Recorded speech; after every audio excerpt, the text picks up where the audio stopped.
میرے پیارے آقا صلی اللہ تعالی علیہ وسلم کی پیارے دیوانوں، ایک دفعہ ایک بندے نے حاتم طائی سے پوچھا کہ اے حاتم طائی، کیا تم نے کسی کو تم سے بہتر اور تم سے زیادہ محنت کرتے ہوئے دیکھا ہے کبھی؟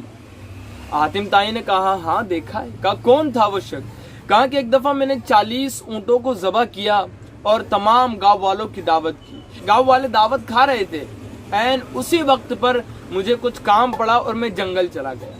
جنگل میں جب گیا تو میں نے دیکھا کہ بھری دھوپ کے اندر ایک شخص ہے جو لکڑیاں کاٹ رہا ہے، اس کی پیشانی سے پسینہ ٹپک رہا ہے۔ میں نے اس کو کہا اے بندہ خدا، تو یہاں پر لکڑیاں کاٹ رہا اتنی کڑی دھوپ میں، جہاں حاتم طائی نے وہاں پر دعوت رکھی ہے اور تمام لوگ وہاں پر کھا رہے ہیں، تو بھی مزے سے کھانا کھا۔ اس بندے نے کیا ہی خوب جواب دیا۔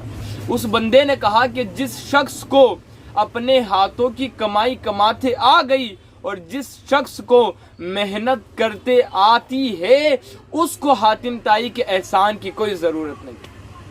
تو میرے پیارے آقا علیہ السلام کے پیارے دیوانوں، یہ جذبہ تھا اس بندے کا۔ حاتم طائی نے کہا اس بندے نے اس طرح مجھے جواب دیا تھا۔